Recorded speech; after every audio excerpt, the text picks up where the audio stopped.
네, 어느 목사님의 경험담이에요. 목사님의 사모님의 자녀가 감기에 걸려서 아이를 데리고 병원으로 데리고 갔습니다. 아동병원에 가서 접수를 하고 기다리고 있는데 한 광경이 눈앞에 펼쳐진 거예요. 어떤 아이와 엄마가 서로 째려보면서 대치 중에 있는 걸 보게 된 거예요. 이유는 뻔한 거죠. 주사를 맞기 싫어하는 아이와 그것을 때를 맞기 위한 엄마가 서로가 대치 중에 있었던 거예요. 아이는 엄마에게 큰 소리로 계속 이렇게 외치고 있었습니다. 안 돼! 오지 마! 내 몸에 손대지도 마! 이렇게 까랑까랑한 목소리로 아이는 엄마에게 주사를 맞기 싫은 자신의 의지를 표현하고 있었어요. 그런데 그때 그 광경을 지켜보던 또 다른 한 분이 있었습니다. 힘이 좀 있게 보이는 경험이 많으신 간호사 선생님이셨어요. 그분은 그 아이를 향해 뚜벅뚜벅 다가가기 시작했습니다. 그 아이 앞에 섰을 때 아이는 그 간호사를 쳐다봤습니다. 그분은 쳐다보는 아이를 향해 아무 말 없이 바로 들쳐 업고 주사실로 이동했습니다. 아이는 순간 너무나 당황하여 헉 소리만 냈어요. 그 순간에도 가지 않으려고 몸부림을 치며 반항을 이어가기 시작했습니다. 하지만 이미 잡힌 아이는 눈에서 닭똥 같은 눈물을 흘려보지만 이미 때는 늦었습니다. 그런데 그 광경을 지켜보던 모든 분들이 갑자기 웃음을 터뜨리기 시작했어요. 이유는 끌려가던 아이가 소리를 치며 애타게 부르짖는 소리 때문이었습니다. 아이는 이렇게 목 놓아 외쳤다고 해요. 거기 누구 없어요? 나 좀 살려주세요. 거기 누구 없어요? 나 좀 살려주세요. 아이에게 있어 주사는 고난 그 자체였어요. 얼마나 피하고 싶었으면 아이 입에서 거기 누구 없어요? 나 좀 살려주세요 라고 아무도 가르쳐주지 않았는데도 그 말이 튀어나왔을까요? 이것은 이 아이의 경우만이 아니죠. 우리도 얼마나 이 아이처럼 우리의 내면의 목소리로 거기 누구 없어요? 나 좀 살려주세요 라고 외칠 때가 얼마나 많은가요? 산다는 것은 고뇌의 연속이고 고난의 연속이기 때문이죠. 마흔에 읽는 쇼펜하우어라는 책을 요즘 관심을 가지고 조금씩 읽어가고 있습니다. 이북으로 읽어가고 있는데요. 이 쇼펜하우어는 이 책에서 다음과 같이 말해요. 이 세상의 모든 생물은 살려는 의지를 충분히 갖고 있으나 이 의지가 충분히 만족되지 않기 때문에 산다는 것은 괴로운 것이다. 이 말은 이 땅에 태어난 사람은 누구나 살려는 의지를 가지고 있다는 거예요. 하지만 이성과 욕망이라는 이 두 주체 사이에 충돌이 일어나 만족하지 못하는 결과를 경험하게 된다는 것이죠. 내가 바라는 삶, 그렇지만 현재 나의 삶에 나타나는 이 차이로 인해 우리는 갈등과 고난을 겪으며 살아간다는 거예요. 그러면서 그는 한 가지 예로 우리 인간의 죽음을 끌어옵니다.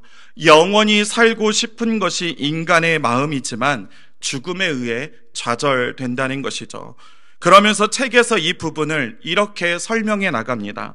그래서 자신의 유전자를 보존하려고 사랑하고 결혼하여 아이를 얻지만 그 결과는 완벽한 행복이 아니라 새로운 고통의 시작이다.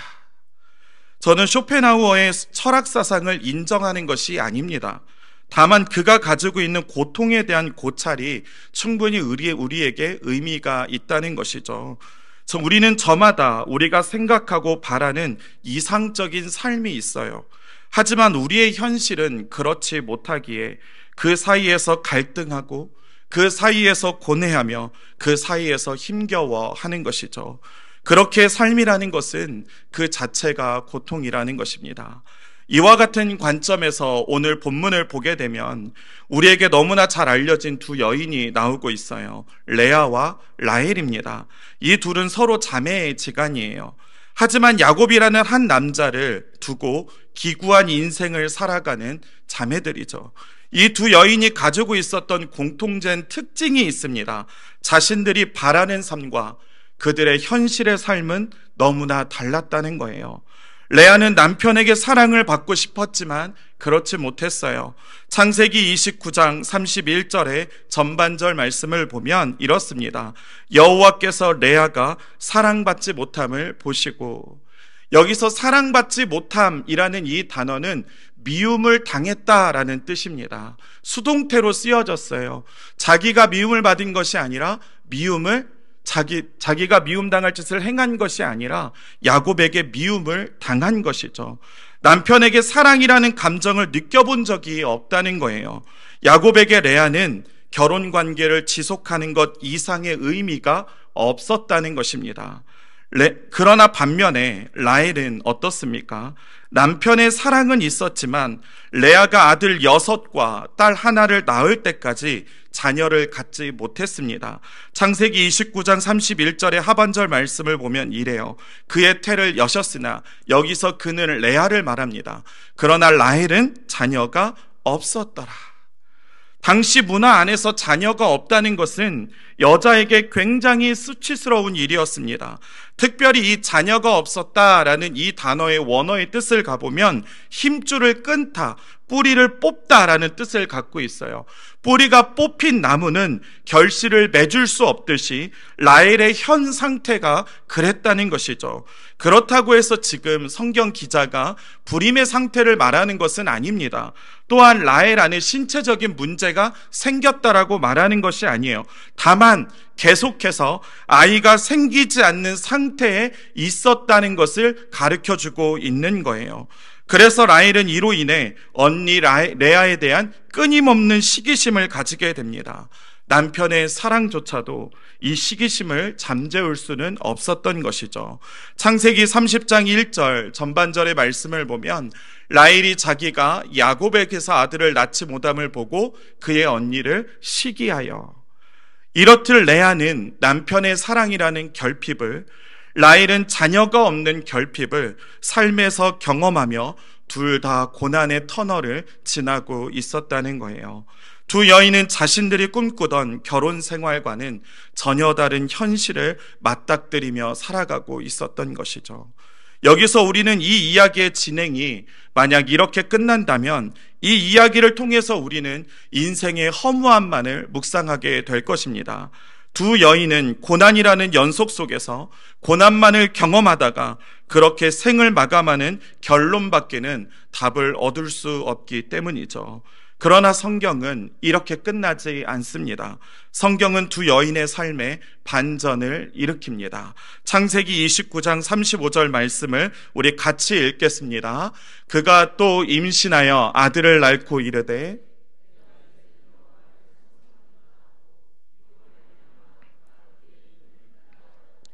그의 출산이 멈추었더라. 아멘. 여기서 멈추었다는 것은 일시적으로 지금 그 임신하는 기간이 사라졌다는 거지 잉태를 못한다는 뜻이 아닙니다. 레아가 4번째 아들을 낳았는데 그 아들의 이름을 유다라고 지었어요. 그 아들의 이름의 뜻은 찬송입니다.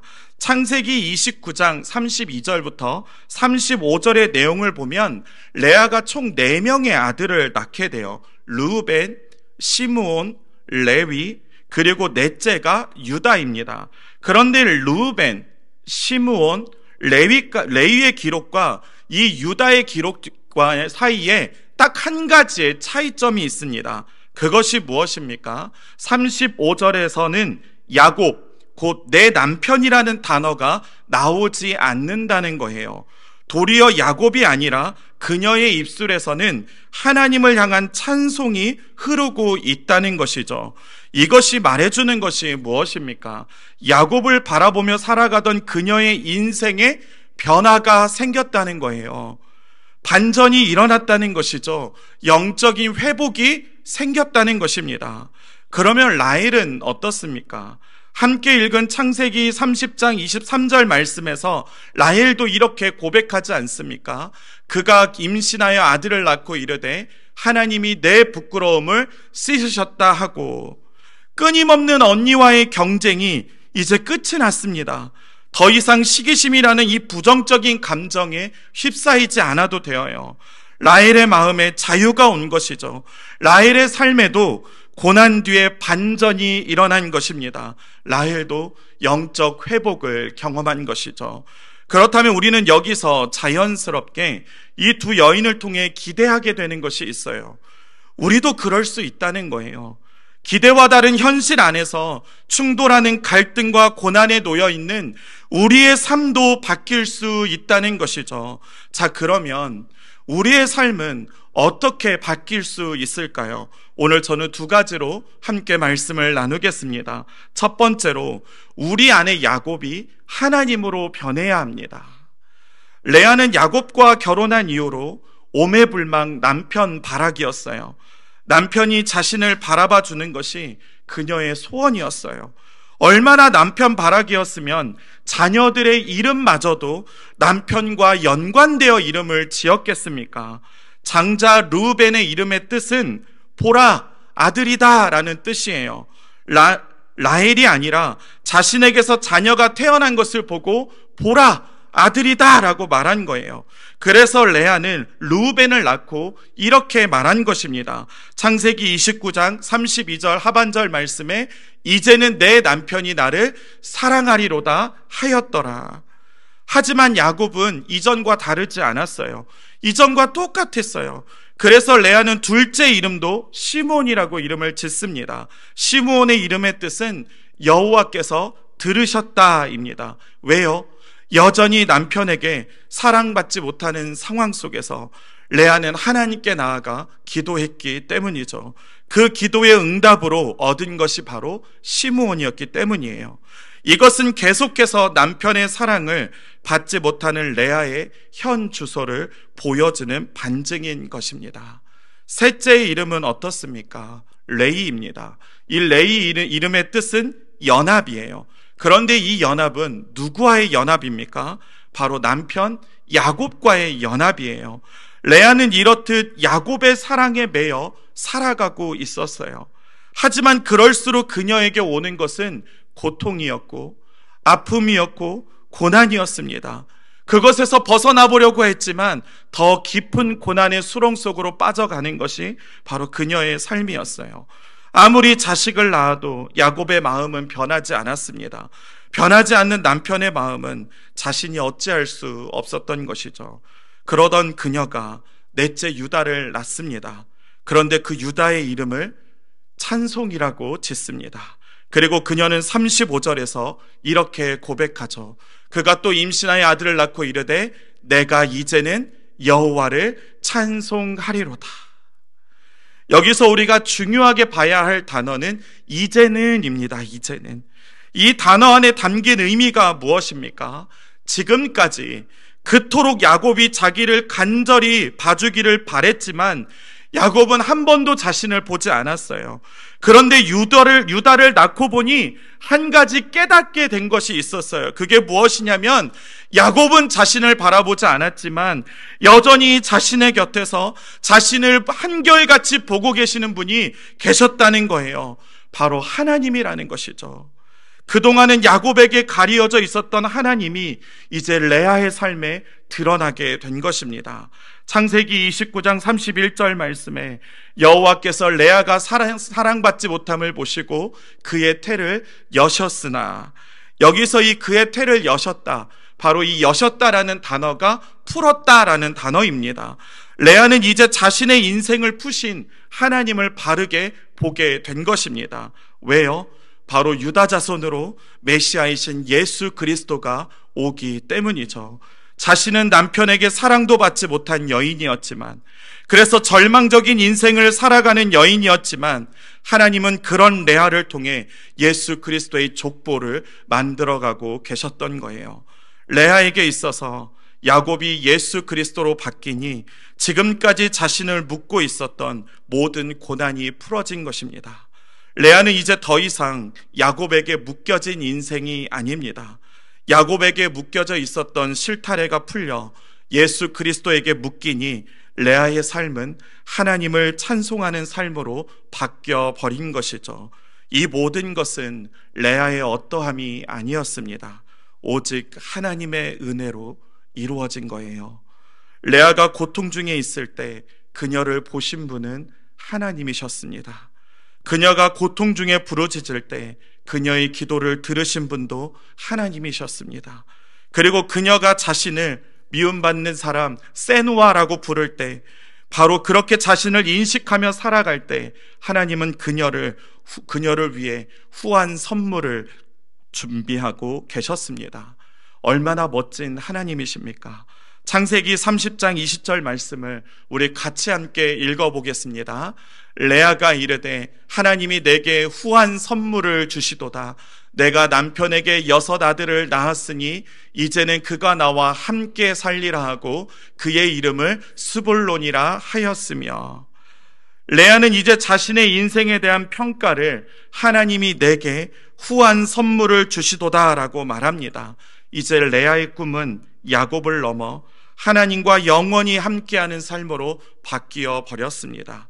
그의 야곱이 하나님으로 바뀌니 놀라운 역사를 경험하게 된 것이죠. 사랑하는 성도 여러분, 지금 여러분들의 야곱은 누구입니까? 여러분들의 야곱은 무엇입니까? 그것이 물질입니까? 그것이 자녀입니까? 아니면 그것이 사람의 인정입니까? 그것이 무엇이든 그것들로 저와 성도님들의 고난을, 고통을 해결해 줄 수는 없습니다. 우리의 야곱이 그 무엇이든 그것이 예수 그리스도로 바뀔 때 우리는 우리의 삶에서 진짜 후한 선물을 받는 인생으로 바뀌게 된다는 것이죠. 오직 하나님의 은혜만이 이것을 가능하게 합니다. 그렇게 우리는 하나님의 은혜를 온전히 구하고 그 은혜를 온전히 바라며 그 은혜를 사모하는 자리에 있어야 한다는 것이죠. 하나님의 은혜로 온전히 서는 저와 성도님들이 될 수 있기를 주님의 이름으로 축복합니다. 어떻게 우리도 바뀐 인생을 살아갈 수 있을까요? 2번째로 하나님의 섭리에 대한 시각이 열려야 합니다. 라헬은 자신만 아이를 가지지 못하는 것이 너무나 분했어요. 그래서 창세기 30장 1절 하반절에서 이렇게 과격한 표현을 쓰죠. 야곱에게 이르되 내게 자식을 낳게 하라. 그렇지 아니하면 내가 죽겠노라. 여기서 죽겠노라 라는 부분을 영어 성경으로 보면 I will die라고 되어 있어요. 라헬의 의지가 담겨져 있는 거예요. 그런데 이 단어의 원어의 뜻을 보면 참 더 기가 막힙니다. 이 원어의 뜻 안에 한 가지 또 다른 뜻이 담겨 있는데 사형 집행을 하다라는 뜻이 담겨져 있어요. 이 단어를 보면 라헬 자신이 지금 자기 인생의 사형 집행을 선언하고 있는 거죠. 자녀 없이 사는 것보다 죽는 것이 더 낫다라고 자신의 심정을 지금 표현하고 있는 거예요. 이 말을 들은 야곱은 얼마나 답답했겠어요. 그래서 이렇게 말한 거예요. 창세기 30장 2절 말씀에 야곱이 라헬에게 성을 내어 이르되 그대를 임신하지 못하게 하시는 이는 하나님이시니 내가 하나님을 대신하겠느냐. 야곱의 이 말은 마치 하나님이 지금 라헬에게 하는 말과 같아요. 라헬은 이 말을 들었어야 합니다. 라헬의 태를 여시는 분은 하나님이시지 야곱이 아니기 때문이죠. 그렇게 야곱은 레아를 보며 태의 주권은 하나님에게 있음을 라헬에게 말해주고 있었던 것입니다. 다시 말해서 지금 라헬의 임신하지 못함은 야곱의 문제도 아니요, 라헬의 문제도 아니요, 이 문제는 하나님의 주권 안에 있었다는 것이죠. 지금 라헬이 겪은 이 고난은 감추어진 하나님의 섭리 안에 있었다는 거예요. 왜 그렇습니까? 아무리 인간적인 노력을 해도 라헬의 태는 열리지 않았거든요. 창세기 30장에는 중요한 한 가지 사건이 수록되어 있습니다. 바로 합한채라는 식물 논쟁이에요. 이 합한채라는 것은 흰독 말풀을 말해요. 최음제 또는 임신 촉진제로 사용되는 당시의 약초였습니다. 레아의 장자 르우벤이 들에서 발견한 거예요. 그런데 이 소식을 듣고 라헬은 레아에게 와서 거래를 요청합니다.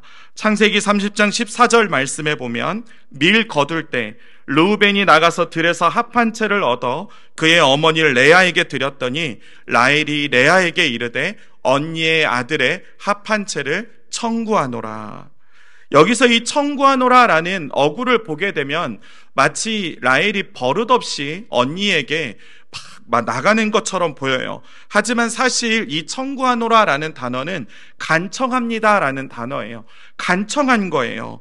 라헬에게 너무나 절실했던 것이죠. 합한 채만 있으면 자신도 자녀를 가질 수 있다는 희망이 보이기 시작했거든요. 인간적인 방법과 수단을 사용해서 어떻게든 해보려는 라헬의 모습을 우리는 보게 되는 것입니다. 하지만 이 합한 채를 가지고 남편과의 잠자리로 언니와 거래를 하고 자신도 그 후에 남편과 잠자리를 가졌지만 자신이 아닌 또 레아의 태만이 열렸습니다. 이것이 지금 라헬의 인생 가운데 무엇을 말해주고 있을까요? 라헬이 아무리 어떤 인간적인 방법과 수단을 다 사용해도 지금 이 고난의 문제는 풀리지 않았다는 거죠. 그런데 언제 이 고난이 풀려지기 시작합니까? 그 답이 바로 오늘 함께 읽은 본문 22절부터 나오기 시작합니다. 우리 22절을 함께 읽겠습니다. 하나님이 라헬을 생각하신지라.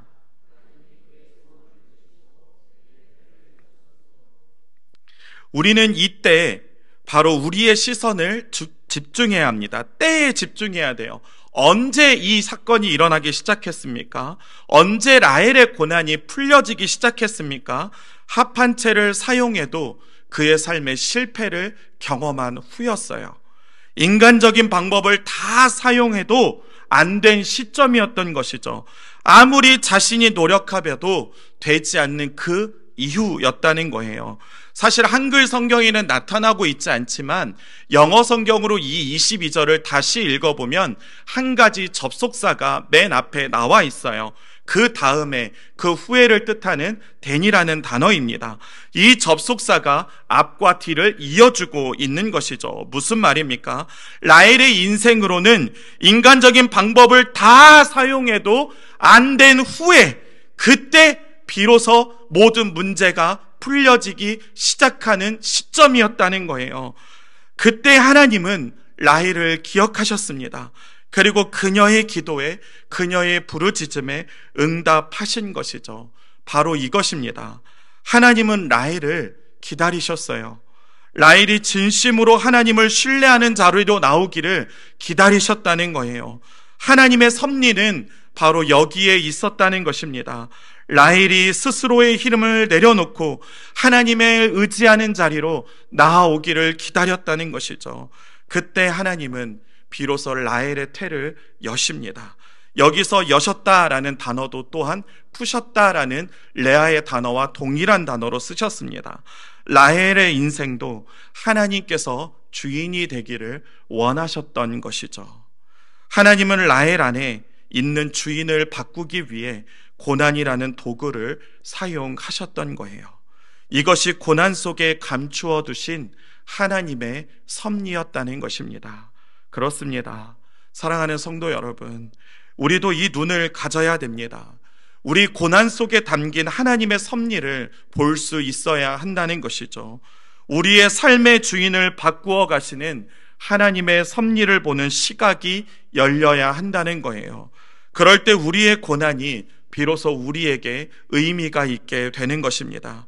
하나님은 라헬의 이 과정을 통해 이스라엘에는 위대한 일을 행하셨습니다.